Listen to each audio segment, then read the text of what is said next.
noches y bienvenidos al cierre de Wall Street. Con todas estas noticias y muchas otras les vamos a tratar de acercar el día, la jornada de hoy, lo que hemos vivido, y sobre todo vamos a analizar también lo que está ocurriendo en Serbia.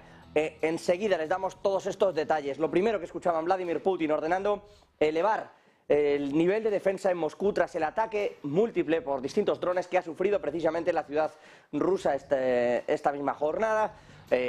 Se supone que no han alcanzado los objetivos estos drones porque, entre otras muchas cosas, no han llegado al Kremlin, han sido derribados con anterioridad. Eso sí, insisto, ataque importante el que se ha producido, mientras también, a su vez, Rusia hostigaba por tercer día consecutivo con unas baterías de misiles importantes a Kiev.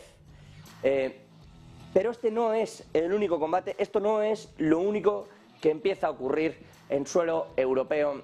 Ahora mismo, Serbia está concertando sendas reuniones con Rusia y con China para mañana explicar la situación que, según el gobierno de Serbia, vive su país y en la que llevan inmersos ya varias jornadas. En concreto, les piden ayuda frente a la OTAN, a quien acusan de estar ingiriendo en los asuntos de Serbia. Kosovo, ya saben que desde 1999 está reconocido como independiente por más de 100 países, pero no por toda la comunidad internacional, ni tampoco por Serbia, que considera que en Belgrado está su capital y que Kosovo pertenece a Serbia.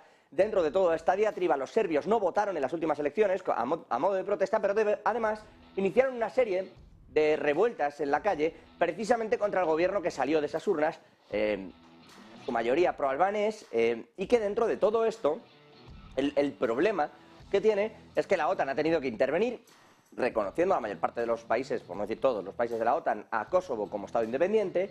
Bueno, pues ha intervenido para evitar estas protestas, ha enviado una serie de tropas, acaba de anunciar el envío de 700 militares más, y con todo esto sobre la mesa, Serbia lo que ha ido es a Rusia y a China a decirles, ni Rusia ni China, por cierto, reconocen a Kosovo como territorio independiente, y ha ido a decirles, oigan, la injerencia de la OTAN está siendo excesiva y necesito que me echen una mano con este problema. Así que cuidado con todo el posicionamiento, con ese mapa geopolítico que se va formando poco a poco en Europa y que, bueno, amenaza con no ser ya solo un problema en Ucrania, sino extenderse hacia Serbia. En fin, el avispero es lo que tiene recrear una segunda guerra fría. Hemos hablado de que económicamente ya había llegado, pero claro, es que políticamente hay muchos países que tienen todavía una inestabilidad fuerte y que, puestos a elegir bloque, pues según a qué gobierno le toque, ocurre esto. Y ahora lo que estamos viendo es ese marco que queda desestabilizado en numerosos países y que vamos a ver, porque es probable que esto de Serbia, vamos a ver cómo se resuelve mañana, pero es probable que no sea tampoco la última gota que llena esta suerte de vaso de la nueva Guerra Fría que estamos viviendo. De esto, por cierto, van a hablar largo y tendido, seguro, el 8 de junio, Joe Biden y Rishi Sunak. Dos países, Estados Unidos y Reino Unido, particularmente alineados con las políticas de Volodymyr Zelensky en Ucrania y que, además, seguro van a estar impulsando a la OTAN en esa defensa de un Kosovo independiente. Vamos a ver, insisto, cuál es el terreno, el mapa que se forma allí. Biden y Sunak se van a reunir el próximo 8 de junio para hablar de esto, para hablar de los envíos de cazas a Ucrania. Ahora les vamos a contar también porque va a enviar F-16 Estados Unidos a Turquía y vamos a explicar un poco toda la fotografía del conjunto de lo que hay aquí. Pero, insisto, van a hablar de esto y van a hablar de Irlanda del Norte. Y esto es relevante económicamente porque Irlanda del Norte ya saben que fue el paso final del cierre del Brexit para Rishi Sunak. Y es una suerte de paso en falso porque ha quedado una suerte de frontera abierta entre la Unión Europea como una herida que sangra, entre la Unión Europea y Reino Unido para ciertos alimentos, sin embargo no le va bien del todo a Reino Unido, etcétera, etcétera, y necesitan implementar en Irlanda del Norte una nueva política comercial, y ahí va a buscar Sunak a Biden, para mejorar ciertos intercambios y que Irlanda del Norte pase a ser más atractiva de lo que lo es la propia Irlanda como foco, como nexo con la Comisión y con la Unión Europea. Vamos a ver qué sale de ahí, pero es una reunión importante en la que se va a hablar de esto y evidentemente, amén de Irlanda del Norte, se va a hablar también de esas estrategias geopolíticas y de cómo se va a afrontar este mapa que se empieza a configurar en Europa. Y al respecto les decía yo, Estados Unidos va a enviar F-16 a Turquía. ¿Esto por qué? Turquía necesitaba reponer parte del arsenal, había demandado F-35, no los va a enviar, y acaba de decir el secretario de Estado Anthony Blinken que sí que va a enviar F-16. Vamos a escuchar tanto a Jens Stoltenberg, el secretario general de la OTAN, como al propio Blinken, para poner en contexto lo que está ocurriendo. Envían los F-16 porque Joe Biden llamó a Erdogan, al presidente turco, para felicitarle, y le vino a decir que si quería los aviones tenía que permitir la entrada de Suecia en la OTAN. Así que el billete de Suecia está canjeado con esos F-16. Escuchamos a Stoltenberg y al propio Blinken. I'm in constant contact with the Turkish authorities, and I've of course spoken several times with President Erdogan on this issue, and we have to understand that all allies, also Turkey, actually made a very important decision at the NATO summit in Madrid last year to invite both Finland and Sweden to become members. Finland has already become a full member. I'm confident that also Sweden will become a full member. And in the meantime, our administration has been very clear. We believe it's important that Turkey have the F-16s or the F-16 upgrades as a critical member of the NATO alliance to make sure that they are operating at the highest standards of the alliance, that they're fully interoperable. Fíjense lo relevante que está la bandera de Suecia y la de Estados Unidos en esa comparecencia, en esa intromisión, en esa explicación de Antony Blinken diciendo vamos a enviar los F-16 a Turquía y billete para Suecia, que es lo que está consiguiendo en este caso dentro de la OTAN. Todo esto, insisto, dentro de un mapa geopolítico donde me van a permitir termine en Taiwán. Se están preparando para cortes de todas sus redes de comunicación. Temen en Taiwán que haya cortes en las redes de Internet, en todo lo que tiene que ver con esas cibercomunicaciones y también en las redes telefónicas. Creen que China podría causar esto para realizar ciertos movimientos mientras tiene esa suerte de apagones Taiwán. De hecho, Audrey Tang, que es quien lleva el Ministerio de Asuntos Digitales de Taiwán, dice que quiere que la economía de la isla pueda manejar el colapso de todas sus comunicaciones en caso de una emergencia y quiere que esto ocurra antes de finales del próximo año. Dice que además no es una amenaza teórica porque las islas de Matsu de Taiwán ya se encontraron digitalmente a la deriva después de que 2 de los cables de Internet submarinos fueran cortados con barcos con banderas chinas en febrero. Y consideran desde Taiwán que hay que implementar ahora ese dinero. Bueno, esto dice Taiwán, insisto, desde ese ministerio, seguramente si preguntaran en China dirían que esto no es un ministerio, igual que dijeron cuando salió el Ministerio de Asuntos Exteriores de Taiwán a decir que aceptaban el apoyo y la defensa de Estados Unidos, y Wang Bin desde China dijo, bueno, eso lo pueden decir, pero allí son secretarías delegadas en base a ese voto, pero no son ministerios, el ministerio depende de China. Ya saben que hay ese conflicto muy importante dentro de lo que es la Guerra Fría, de los dos gigantes de estos bloques de Estados Unidos y China. Hay un conflicto muy importante por hacerse con el control de los semiconductores y de la economía de Taiwán, y en eso, pues Estados Unidos dice que defenderá a Taiwán, lo hemos dicho y lo hemos contado aquí en Negocios Televisión varias veces, como si fuera suelo estadounidense. Desde China lo que dicen es que Taiwán pertenece a esa política de una sola China y que el resto son injerencias. También, dentro de las noticias que hay que conocer hoy, y ya que estamos hablando de cables y de comunicaciones, lo hacemos pero trasladándonos hacia los gasoductos. Marta Vilar, Italia y Alemania. Italia, que ya saben que logró determinados pactos con Argelia, a los que había renunciado España, y que Enel y otras tantas empresas italianas, bueno, pues supieron beneficiarse bien de ello, acudiendo a tapar el hueco que dejaba España y llevándose el gas más barato desde Argelia. Bueno, pues Italia ahora se ha reunido también con Alemania y van a construir un gasoducto con Argelia, que, ojo, va a hacer sombra y mucha al que en teoría va a hacer España con Francia. Es decir, que ni en esas España consigue sacar un poco la cabeza energéticamente hablando en cuanto al rédito. Marta Vilar, ¿qué se sabe de este gasoducto? ¿En qué consiste el acuerdo? ¿Cuáles son los detalles de esta operación? Buenas noches. Muy buenas, pues hoy la noticia, una de las noticias de esta jornada, desde luego tiene que ver con, bueno, pues esa rivalidad que podría ahora existir entre Italia y Alemania y España y Francia. Y es que parece que estos dos primeros países, Italia y Alemania, estarían dándole la espalda a los españoles y a los franceses. Hay ruptura en el seno de la Unión Europea entre las mayores economías y básicamente la culpa podría ser directamente de Argelia, por cierto, uno de los socios españoles en todo lo que tiene que ver con la energía. Hay apoyo político directamente desde Roma y desde Berlín por ese desarrollo de un nuevo gasoducto, concretamente una tubería de hidrógeno verde, como esa tubería que también se estaba preparando para poder construir entre España, Portugal y también Francia. Pero en este caso, esta tubería que estaría planteándose ahora Italia y Alemania sería un gasoducto llamado South H2 Corridor, que tendría una longitud, una distancia de 3.300 kilómetros y que estaría preparado para el transporte de hidrógeno verde y que además, por cierto, se espera que sea la principal red de transporte de esta materia prima del hidrógeno verde en Europa. Un proyecto que lleva meses cocinándose también a la sombra de ese H2Med, que es esa tubería que les estábamos contando que estaba siendo preparada por España, por Portugal y también por Francia. Un plan, por cierto, bendecido por la Comisión Europea, que en este caso tiene una longitud de 2.500 kilómetros, que bueno, pues ya saben que es menos de la que ha propuesto ahora Giorgia Meloni y Olaf Scholz. Una realidad que bueno, ha supuesto un cambio en las alianzas estratégicas ahora en el Mediterráneo. Italia, con su ex primer ministro Mario Draghi y ahora con su primera ministra Giorgia Meloni, se ha convertido ahora en el socio prioritario de los argelinos frente a España, aunque ya saben que nuestro país se ha asegurado el suministro de gas procedente del territorio africano. Esas relaciones entre los dos países parecen bastante alejadas a las que estaban antaño desde la decisión de Pedro Sánchez hace un año. Gracias, Marta. Bueno, esto es una de las noticias del día, insisto, y como dices, pues repercute también en lo que ocurre en España.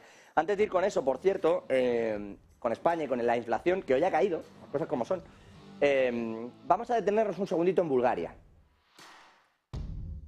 Están acusando distintos medios búlgaros a Ursula von der Leyen, a la presidenta de la Comisión Europea, de corrupción. De hecho, están sacando, hay una conversación de 4 horas de audio, fíjense, la reunión entera grabada, con Kirill Petkov, el premier búlgaro, en la que, bueno, pues ambos intercambian una serie de impresiones sobre cómo puede entrar Bulgaria dentro de Europa, de la Comisión, etcétera, etcétera, ¿no?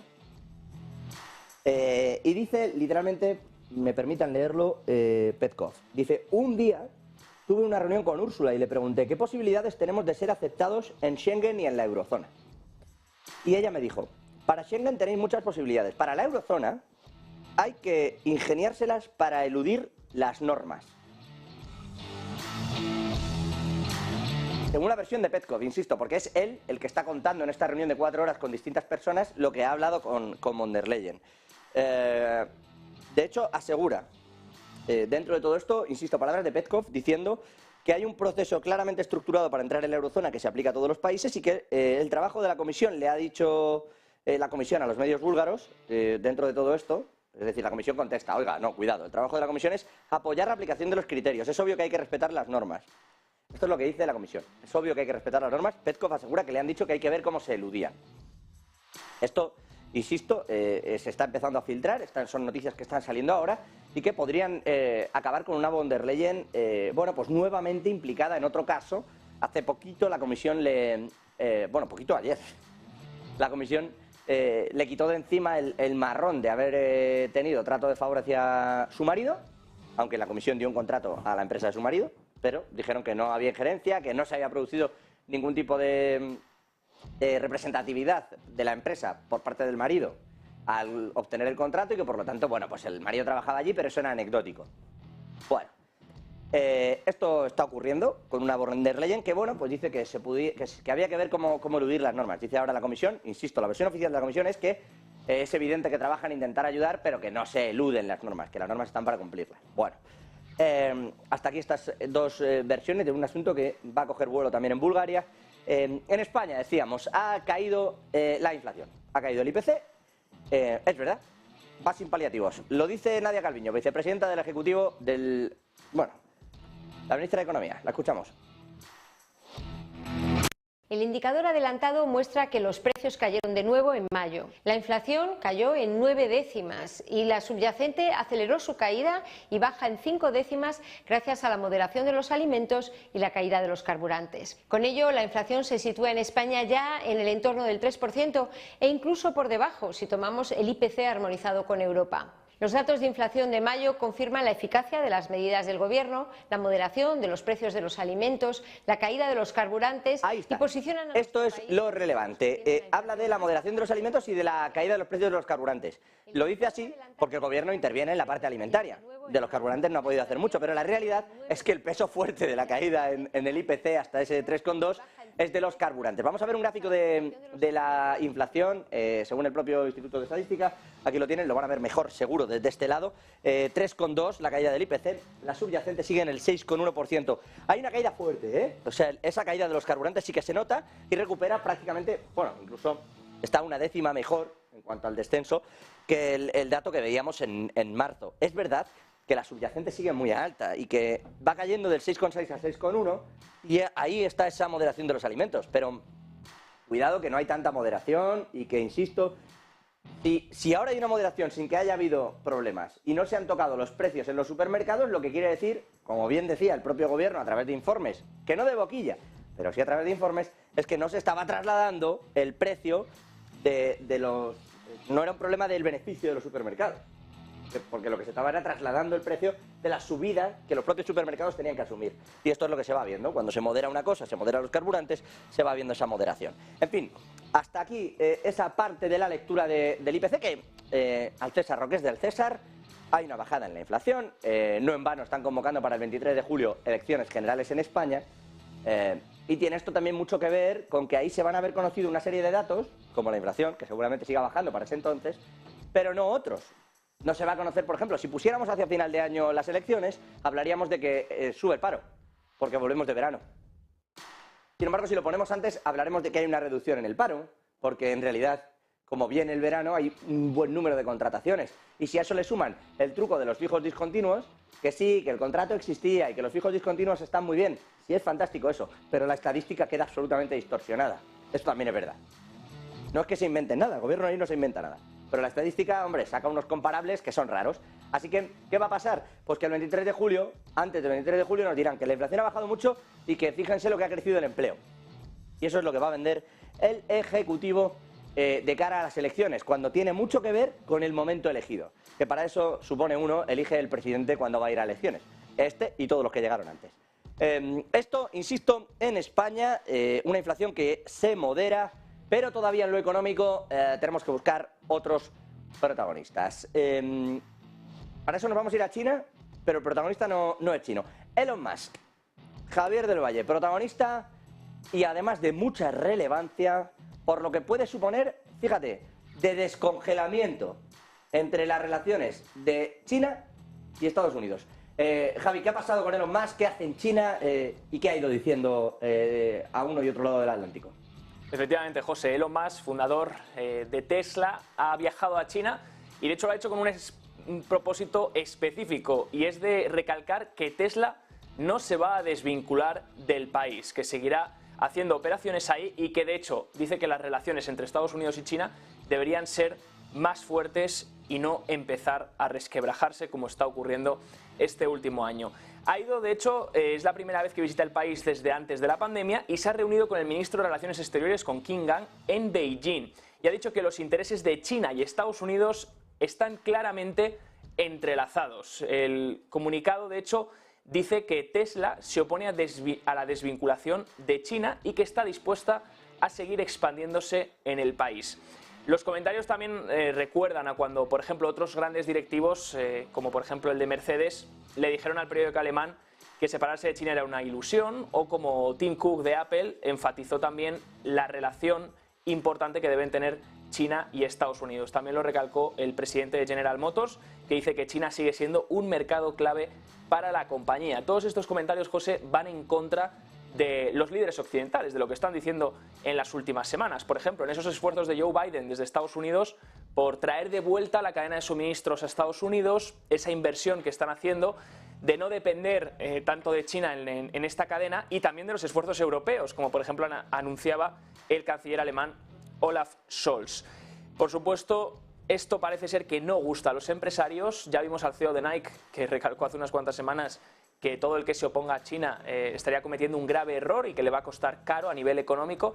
Pues ahora Elon Musk dice que las relaciones tienen que mantenerse que están los dos países entrelazados y que, por supuesto, confirma, viajando al país, que Elon Musk va a seguir haciendo negocios en China y se va a seguir expandiendo de China y que en ningún momento busca desvincularse como están haciendo o incitando a hacer algunos líderes políticos.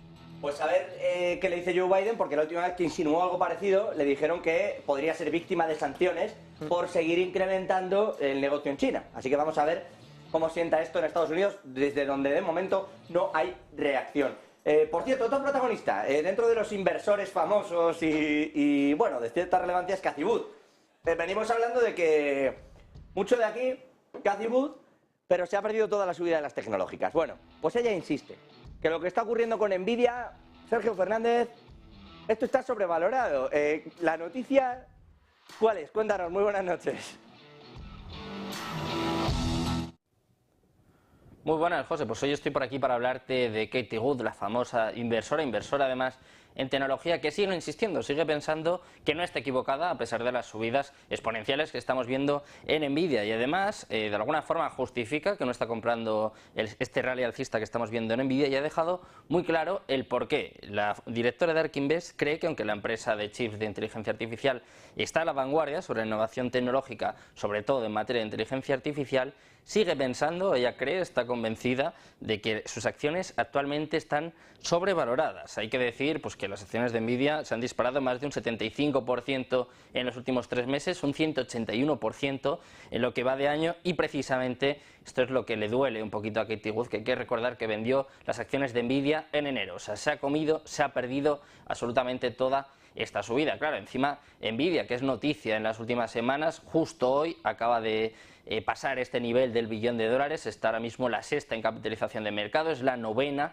que ha conseguido traspasar la barrera del $1 billón y todo esto se lo ha perdido Cathie Wood, que está apostando por otras empresas de inteligencia artificial, también sigue apostando por Tesla, pero que desde luego no está en su mejor momento, ni mucho menos. De hecho, si nos ceñimos a los datos, pues ha perdido más de $1.000 millones en 2022, su fondo, ARK Invest, ha perdido prácticamente un 67%, y en lugar de cambiar un poco su rumbo, su estrategia, ella sigue pensando pues, que no está equivocada y además se atreve a decir que las acciones de Nvidia están sobrevaloradas. El tiempo al final da y quita razones y vamos a ver qué sucede en este caso con Cathie Wood. Pues vamos a estar muy atentos. Gracias, Sergio. Ya que estamos con todo este asunto de las advertencias y bueno, lo que van diciendo unos y otros, vamos a terminar este bloque, estas noticias del día, con el Banco Central Europeo, que hoy, a través de los distintos boletines, ha lanzado una alerta en la que asegura que la banca en la sombra ya es un riesgo real. Viene advirtiendo en líneas generales el Banco Central Europeo de este shadow banking, que en realidad no es más que las entidades financieras no bancarias, no banking financial institution, si lo quieren buscar en FBI. ¿Qué quiere decir esto? Que hay una serie de instituciones que están dando crédito, que están prestando, que se están posicionando o que incluso se están colocando con sus activos como avalistas de una serie de cuestiones y de una serie de sectores, en particular del real estate comercial famoso, y que esto puede generar un problema porque cuando esta banca en la sombra era muy pequeña, el término por cierto lo acuñó el CEO de PIMCO, por si quieren más, dicen que tiene connotaciones peyorativas y que no lo entienden, pues se va a entender como sigan por aquí. El Banco Central Europeo dice que esa banca en la sombra está acumulando tantos activos y tiene un volumen tan grande ya que pasa a ser un riesgo sistémico real. Y lo peligroso, y de aquí que el BCE lance la alerta, que el Banco Central Europeo lo diga, es que esa banca en la sombra no está igual de regulada que el sistema bancario. Es decir, los préstamos que allí se realizan, el tipo de avales, el tipo de provisiones que han de tener, no son los mismos que los bancarios. Desde 2008, en particular desde 2011 en Europa, se requieren una serie de capitales y una serie de estructura bancaria por detrás de cada préstamo importantes, la verdad, tiene una relevancia bueno, pues bastante gorda en el balance, las provisiones que uno debe hacer en función de préstamos y de la cartera inmobiliaria, por ejemplo. Y sin embargo, en el sistema financiero no bancario, no. Esto preocupa al Banco Central Europeo, que dice que por aquí puede haber problemas y que habría que ir pensando en mirar y en evaluar bien estos balances de estas entidades, porque podríamos llevarnos un susto. Con todo y con esto, y cerrando